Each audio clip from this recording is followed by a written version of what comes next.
Olá, vamos começar agora uma conferência do Princípio Divino com o capítulo 1, o princípio da criação. Vamos lá. Todos nós temos problemas em nossa vida e buscamos soluções para esses problemas. Nós temos as questões fundamentais sobre a nossa vida e o universo e nós tentamos encontrar soluções verdadeiras para essas questões fundamentais. Só que nós não estamos encontrando soluções verdadeiras porque nós estamos buscando somente dentro de um mundo de efeito. Então nós precisamos, através de estudar o princípio da criação, que é o plano original para a criação de Deus, nós precisamos conhecer Deus, que é a causa, conhecer a natureza de Deus, que é o ser causal.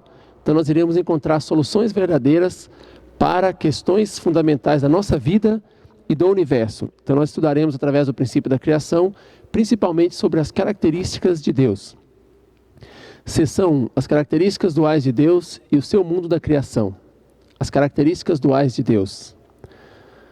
Nós vimos no slide anterior que nós temos que conhecer sobre Deus, mas Deus é um ser invisível. Como nós podemos conhecer as características de Deus, sendo Deus um ser invisível? De acordo com a Bíblia, Romanos 1:20, está escrito lá que nós podemos conhecer a Deus através de observar o seu mundo da criação. Nós temos um exemplo. Como nós podemos conhecer a mente de um autor? A mente desse autor também é invisível. Mas para podermos conhecer a mente desse autor, nós temos que estudar as suas obras, que é visível. Através de estudar os fatores comuns que se encontram na obra desse autor, nós podemos conhecer a mente desse autor, que é invisível. Então, com relação a Deus, é a mesma coisa. Para poder conhecer Deus, que é invisível, causa, nós temos que estudar a sua criação. Quando nós encontramos os fatores comuns da criação de Deus, nós podemos conhecer também sobre Deus. Então, aquela passagem de Romanos 1:20, vamos lê-la. Desde a criação do mundo, as perfeições invisíveis de Deus, o seu sempiterno poder e divindade, tornaram-se visíveis à inteligência por meio das coisas criadas, de modo que eles são indesculpáveis. Então, o apóstolo Paulo está falando que nós não temos desculpa para não conhecer Deus, porque toda a sua característica está expressa na sua criação. Então nós vamos investigar agora as características de Deus que estão na sua criação. Quando nós analisamos a criação de Deus, nós temos que analisar desde as menores partículas, passando por átomos, moléculas, plantas, animais, até o homem, até o ser humano, que é o ser mais completo, que é o ser mais complexo do universo. Então, quando nós estudamos a criação de Deus, essas 6 categorias, nós encontramos que em todas elas existem positividade e negatividade. Por exemplo, no homem tem masculino e feminino, nos animais macho e fêmea, nas plantas estame e pistilo, nas moléculas átomo e partícula também tem positivo e negativo. Então esse positivo e negativo é para que as coisas possam existir. Por exemplo, não existiria o reino humano se não tivesse essa interação, esse relacionamento entre masculino e feminino, entre positivo e negativo. Então, todas as coisas da criação, elas existem através de um relacionamento recíproco entre as essencialidades duais de positividade e negatividade. As coisas só podem existir através do relacionamento recíproco de positivo e negativo em toda a criação de Deus. Então a criação está formada por pares complementares. O reino humano, o reino animal, vegetal, mineral, energia, tudo está formado por pares que devem se complementar. Quando nós olhamos a passagem da Bíblia de Gênesis 1:27, está escrito assim: E criou Deus o homem à sua imagem, a imagem de Deus o criou, macho e fêmea o criou. Está dando ênfase que o homem foi criado à imagem de Deus como macho e fêmea, como positivo e negativo. Então em Deus também, que é a origem, a causa, o ser causal, a primeira causa, também tem esse positivo e negativo que ele expressou na sua criação. Então Deus, como a causa primária, ele tem positividade essencial e tem negatividade essencial. A positividade essencial é o que deu origem a toda a positividade que existe na criação, e a negatividade essencial de Deus é o que deu origem a toda a negatividade que existe na criação. Então, nós podemos perceber que Deus está na posição de sujeito e possui as características duais de positividade e negatividade em perfeita harmonia dentro de si. Então, o primeiro par de fator comum que nós encontramos na criação de Deus, que está se repetindo, é positividade e negatividade. Então, dentro de Deus também tem positividade e negatividade. Deus é um Deus de masculinidade e feminilidade. Mas existe um outro par de características duais que é ainda mais fundamental do que positivo e negativo, que nós encontramos na criação de Deus. Esse par de características duais é caráter interno e forma externa. Nós podemos perceber que toda e qualquer existência tem caráter interno e forma externa. O caráter interno ele é invisível, interno, causa, sujeito, vertical, enquanto a forma externa é visível, externa, efeito, objeto, horizontal. Pegando um exemplo do ser humano, do homem, nós podemos ver que o homem ele tem a sua mente como caráter interno invisível e tem o seu corpo como forma externa visível. O corpo, que é o caráter interno visível, que é a forma externa, assemelha-se à mente invisível e o corpo está completamente sob o comando da mente. Então, o caráter interno está controlando, dominando a forma externa no homem. Desta forma, o homem pode dirigir sua vida de acordo com sua vontade e finalidade. Então, o homem tem finalidade, tem vontade, porque ele tem o seu caráter interno e a sua forma externa unidos dentro de si. O caráter interno define a finalidade e a forma externa coloca isso em prática. Então, olhando a criação de Deus, como eu já disse, desde as menores partículas até o ser humano, que é o ser mais complexo da criação de Deus, tudo possui caráter interno e forma externa. O homem possui mente como caráter interno e o corpo visível como forma externa. Os animais possuem instinto ou mente animal e também o corpo. As plantas possuem o instinto ou a mente vegetal e o corpo. As moléculas, átomo e partícula possuem algo que nós chamamos de natureza diretiva inerente. O que vem a ser natureza diretiva inerente? É uma natureza que existe dentro do átomo, molécula e partícula que está levando cada um deles a cumprir a sua finalidade. Por exemplo, o que faz com que as partículas se juntem para formar o átomo, o que faz com que o átomo se juntem para formar as moléculas, é essa natureza diretiva inerente. É como se tivesse uma mente dentro dele. Claro que não se compara à mente dos animais, não se compara à mente do ser humano, mas é como se fosse uma mente que existe, né, dentro de cada um deles também, como seu caráter interno. E também cada um deles possui o seu corpo, só que é um corpo micro, não é visível, né? Então possui o seu caráter interno e a forma externa. Então, como toda a criação de Deus tem caráter interno e forma externa, Deus, que é a causa primária, também possui caráter interno e forma externa. Então Deus tem o caráter essencial e a forma essencial dentro de si. O caráter essencial de Deus é o que deu origem a todo o caráter interno da criação, e a forma essencial de Deus é a essência de toda a forma externa da criação. Então nós podemos concluir que Deus está na posição de sujeito e possui as características duais de caráter essencial e forma essencial em perfeita harmonia dentro de si. Então Deus ele tem positividade e negatividade e também tem caráter interno e forma externa. Isso nós podemos ver em toda a criação. Então nós chegamos a uma conclusão sobre Deus, que Deus ele possui o caráter essencial e forma essencial harmonizados dentro de si. Também Deus é formado das características duais de masculinidade positivo e feminilidade negativo. Em relação à criação total, Deus é o sujeito masculino representando o seu caráter interno. Deus é a origem de coração e amor, é a origem da verdade, bem e beleza, é a origem da ordem, lei e princípio, e é um ser eterno, imutável, único e absoluto. Então aqui, Deus, com seu caráter interno, forma externa, positivo e negativo, com relação a toda a criação, Deus está na posição de caráter interno, sujeito masculino, e a criação na posição de forma externa, objeto feminino. Então, essa é a conclusão que nós chegamos sobre a primeira natureza de Deus que nós encontramos. Deus é um ser de masculino e feminino, e também é um ser de caráter interno e forma externa. Como esse Deus, com essas características, relaciona com o universo? O relacionamento entre Deus e o universo. Deus, como nós já vimos, possui caráter essencial e forma essencial, também possui positividade e negatividade. Através do princípio da criação, através das leis da criação, Deus criou todo o universo. O universo é composto pelo homem e o restante da criação, exceto o homem. Por que nós diferenciamos o homem com o restante da criação? Porque o relacionamento de Deus com o homem é um relacionamento direto. O homem ele é a imagem direta de Deus, 100%. O homem ele é objeto substancial de Deus em imagem. É chamado de encarnação da verdade em imagem. E o restante da criação, fora o homem, que inclui animais, reino vegetal, mineral, tudo tem relacionamento simbólico com Deus, é a imagem indireta de Deus. Também possui caráter interno e forma externa, positivo e negativo, assim como Deus possui, e é o objeto substancial de Deus simbólico, encarnação da verdade simbólica. Então, o relacionamento de Deus com o homem é diferente do relacionamento de Deus com o restante da criação. O homem ele é a imagem de Deus, enquanto o restante da criação é o símbolo, é a imagem simbólica de Deus.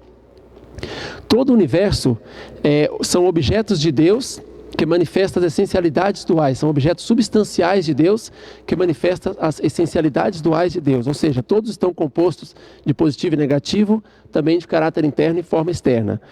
Tudo que existe no universo é chamado de encarnação de verdade individual, significa que tem um relacionamento individualizado com Deus. Então, o relacionamento de Deus com o universo é que Deus é sujeito invisível, universo objeto visível. Deus é interno, causa, sujeito vertical, enquanto o universo é externo, efeito, objeto horizontal.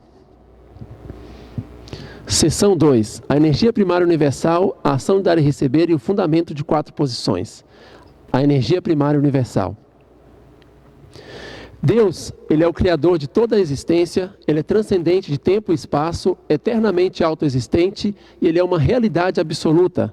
A energia fundamental para que Deus possa existir com essas características, com essas qualidades, chama-se de energia primária universal. Ao mesmo tempo, essa energia primária universal, ela é a fonte de energia de onde toda a criação tira energia para manter a sua existência. Então, essa energia primária universal, ela é necessária para manter a existência tanto de Deus quanto da criação, ou seja, de todos os seres que existem no universo.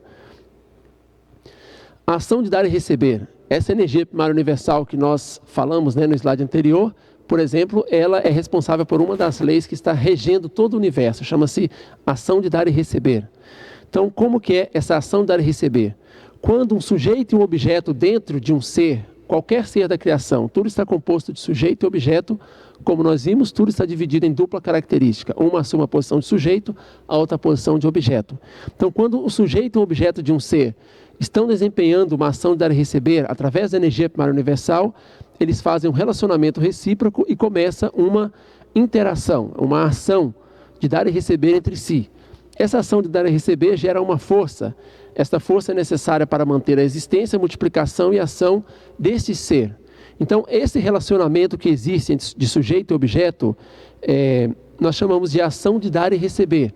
Ação de dar e receber é como que um vivendo pelo bem do outro, o sujeito vivendo pelo bem do objeto, o objeto vivendo pelo bem do sujeito. Então, no universo, tudo está vivendo um para o outro. Viver para o outro é esta ação de dar e receber entre sujeito e objeto. Então, nós vamos ver alguns exemplos de que todo o universo está conectado através dessa ação de dar e receber. Por exemplo, os animais. Existe a ação de dar e receber entre macho e fêmea para a existência e multiplicação. Entre o reino animal e o reino vegetal, as plantas, também existe a ação de dar e receber entre os animais e as plantas. Os animais dão o gás carbônico e a planta devolve oxigênio. E os dois podem coexistir. Então, a ação de dar e receber, ela é essencial para que eles possam viver em harmonia. Para que sujeito e objeto vivem em harmonia, precisa essa interação, essa ação de dar e receber. Temos vários outros exemplos de ação de dar e receber. Entre as abelhas e as abelhas polinizam as flores e as flores dão o néctar para as abelhas. No corpo humano também tem ação de dar e receber entre artérias e veias para manter a vida. No indivíduo tem ação de dar e receber entre a sua mente e o seu corpo, para que ele possa atingir a finalidade da sua existência. No lar, numa família, também tem ação de dar e receber entre marido e esposa, para manter essa família no lar. Na sociedade, tem ação de dar e receber entre indivíduos, para formar a sociedade. Na nação, também tem ação de dar e receber entre o governo e o povo, para esta nação existir.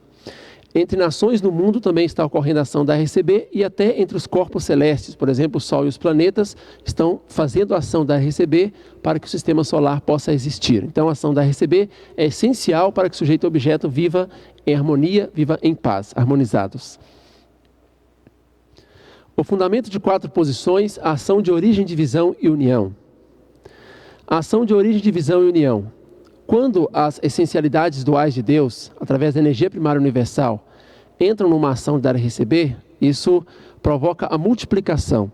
E essas duas essencialidades duais de Deus se manifestam como sujeito e objeto. substanciais, né, representando Deus.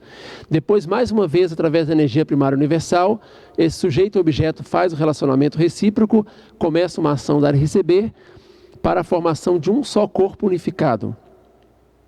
Esse um só corpo unificado se torna um novo objeto para com Deus. Então, esse processo que Deus usou em toda a sua criação, chama o processo de origem, divisão e união. Então, também chamamos de ação ODU.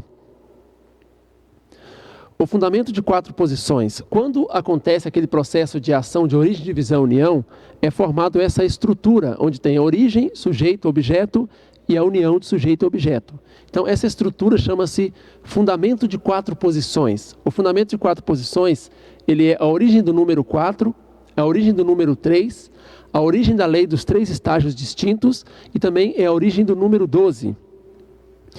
O fundamento de 4 posições também é a base fundamental do bem, que cumpriu a finalidade da criação, é a base fundamental de toda a existência que Deus pode dirigir e de toda a força para existir, e a finalidade da criação eterna de Deus. Então Deus, para cumprir a finalidade da sua criação, vai estabelecer fundamento de 4 posições. Vamos ver como que vai ocorrer isso. Seção 3, a finalidade da criação. Qual deve ter sido a finalidade de Deus ao criar todo o universo? Vamos só recapitulando. Nós já vimos que Deus tem aquelas características, né? Positivo e negativo, tem caráter interno e forma externa. Para poder resolver todas as questões fundamentais da nossa vida, do universo, nós temos que conhecer sobre Deus, que é invisível. E a forma de conhecer sobre Deus é estudando o mundo da sua criação. E estudando resumidamente o mundo da criação de Deus, nós percebemos que tem masculino e feminino, ou seja, positivo e negativo, também tem caráter interno e forma externa. Por exemplo, no homem tem mente e corpo. Também vimos sobre a lei da criação de Deus, a ação dar e receber que está regendo todos os relacionamentos no universo. Então, sabendo todas essas informações sobre Deus, nós temos que nos perguntar qual foi a finalidade da criação de Deus, para que Ele criou o universo tão complexo, com o ser humano, com os animais, com tudo que existe, para que Ele criou, qual foi a sua finalidade. Quando nós lemos na Bíblia o Gênesis, do 1:4 até o 31, nós encontramos uma dica do que Deus queria com o seu universo quando Ele criou.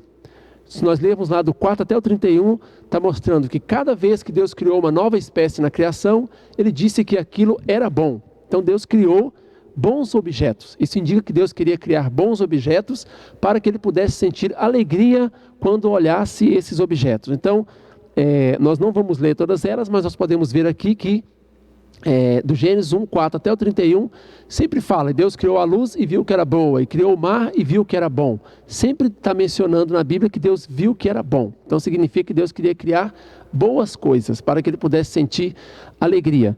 E finalmente, quando Deus criou o homem, ele deu para o homem as 3 grandes bênçãos que nós encontramos lá em Gênesis 1:28.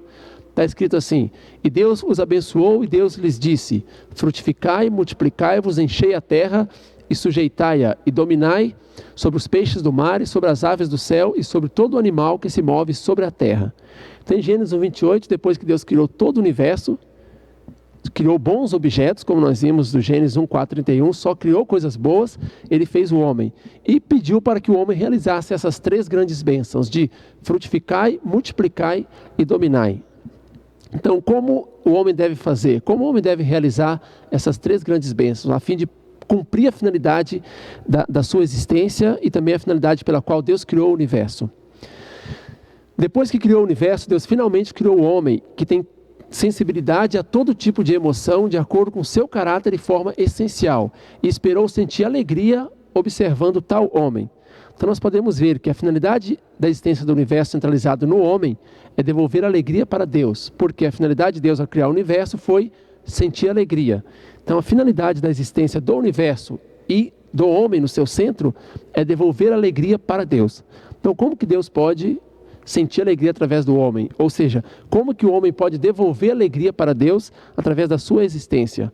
O homem vai devolver alegria para Deus quando ele se tornar um objeto do bem, que pode produzir alegria para Deus. Como Deus sente alegria? Essa é uma boa pergunta, né? Qual é a forma que Deus sente alegria, de acordo com o princípio da criação? Deus sente alegria através da sua própria imagem. Quando ele vê a si próprio refletido no seu objeto, ele consegue sentir alegria.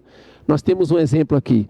Existe o sujeito, que ele tem o seu caráter e forma, e existe o objeto que tem o seu caráter e forma. Quando o sujeito consegue sentir a estimulação do seu próprio caráter e forma através do objeto, esse sujeito sente alegria. Então essa é a forma que produz alegria, em geral, inclusive a própria alegria de Deus.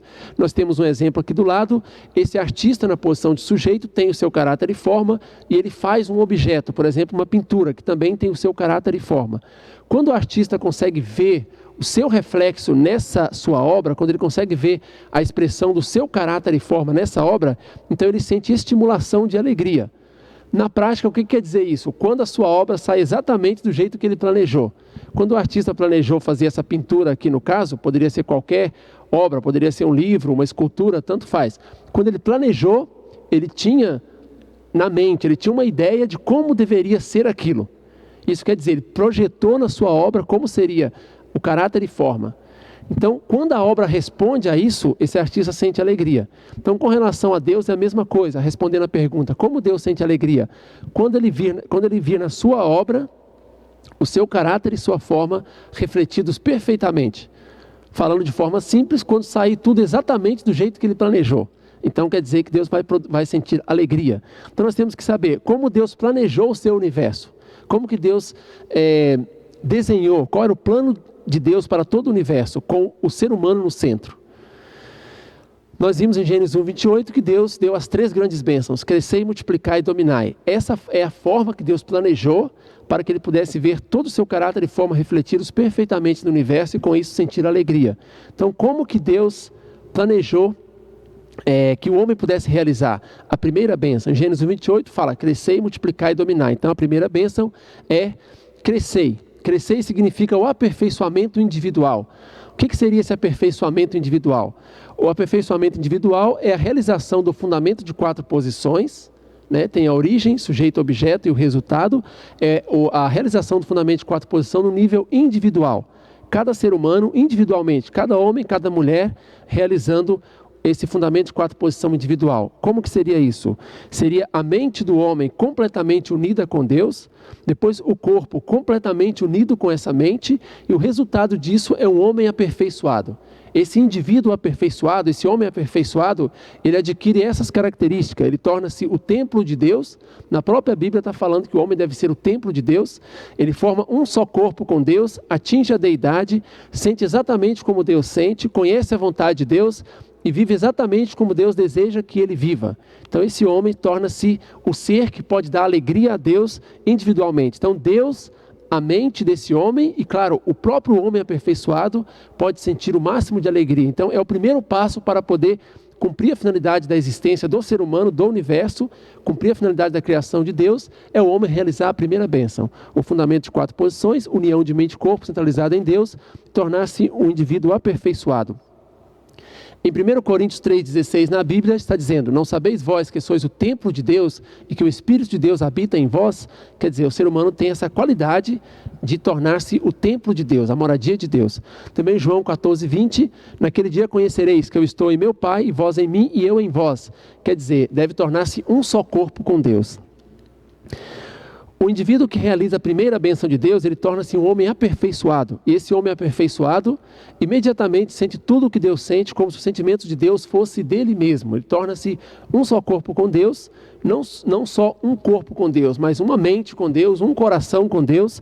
E tudo que Deus sente, ele sente no mesmo momento, como se fossem seus próprios sentimentos. Por isso, ele fica numa posição que não consegue fazer coisa alguma que cause sofrimento a Deus, porque ele é um só corpo com Deus.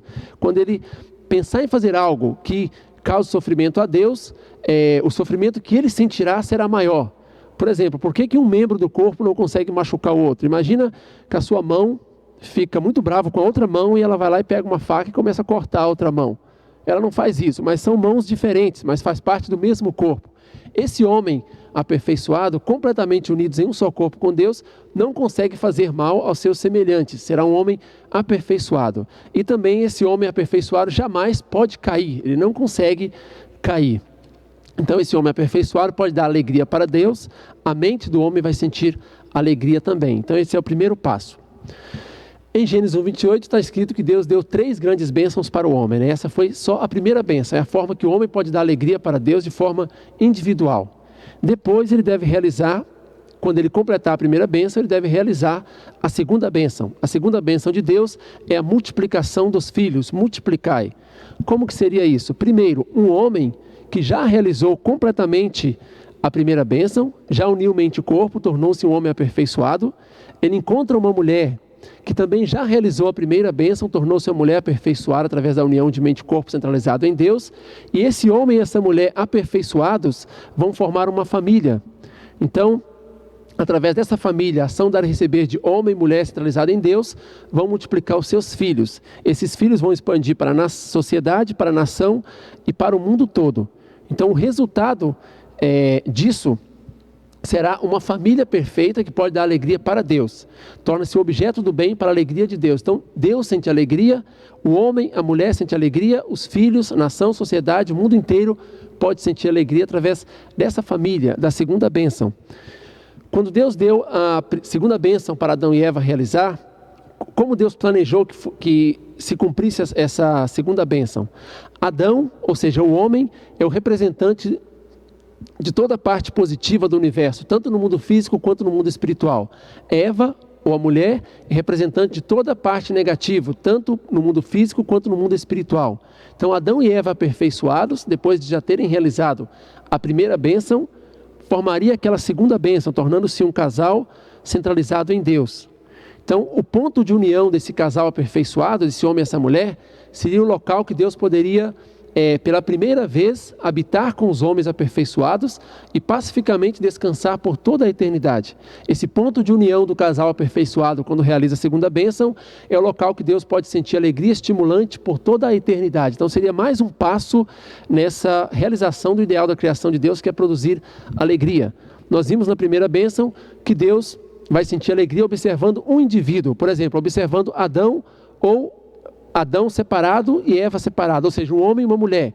Depois, na segunda bênção, os dois estão unidos, juntos, como uma família, como um só corpo com Deus. Então é mais um nível de alegria diferente que Deus vai sentir observando esse casal.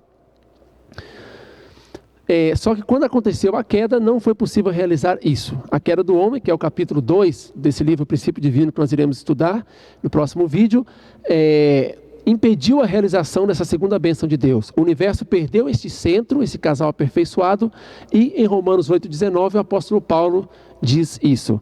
Toda a criação está gemendo em dores de parto, aguardando que os filhos de Deus, que são os homens cuja natureza original está restaurada, apareçam e tomem sua posição como centro do macrocosmo. Então toda a criação perdeu esse casal, não foi possível realizar a segunda bênção.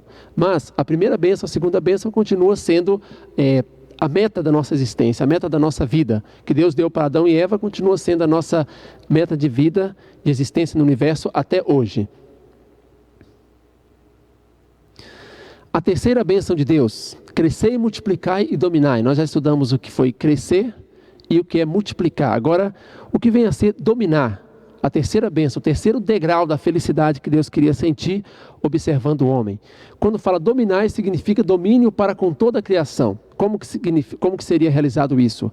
Um fundamento de 4 posições, onde teria o homem aperfeiçoado, que já realizou a primeira bênção de Deus, já realizou a segunda bênção de Deus, tornando-se aquele casal aperfeiçoado, naquele casal onde Deus pode habitar e descansar pacificamente por toda a eternidade. Então ele adquire uma qualidade de amor que ele pode dominar toda a criação. Então faz uma ação de dar e receber de amor e beleza com a criação. Esse homem centralizado em Deus, completamente unido, realizou a primeira e segunda bênção, ele pode dominar toda a criação. E o resultado disso é um mundo ideal. Nesse mundo ideal, terá meio ambiente saudável, prosperidade material para todos, não haverá necessidade, de bens materiais, todos serão providos disso, e a ciência e a tecnologia beneficiam o ser humano e o mundo natural. Então esse mundo ideal nós podemos chamar de reino dos céus na terra. Deus e o homem podem sentir o máximo de alegria. Então, realizando a primeira bênção, a segunda e a terceira bênção, pode completar, pode produzir a alegria de Deus completamente. Então, para realizar o mundo de paz, em outras palavras, para realizar o reino dos céus na terra, é preciso que o homem realize a primeira bênção, crescei, A segunda bênção, multiplicai. E a terceira bênção, dominai. Fazendo isso, ele vai cumprir a finalidade da criação de Deus, que é dar alegria para Deus. Este mundo também pode ser chamado de reino dos céus na terra. Primeiramente, o homem realiza o reino dos céus na terra, realizando as 3 grandes bênçãos no mundo físico, e quando ele vai para o mundo espiritual, ele vai desfrutar do resultado da realização das 3 grandes bênçãos no mundo espiritual, que pode ser chamado de reino dos céus no mundo espiritual.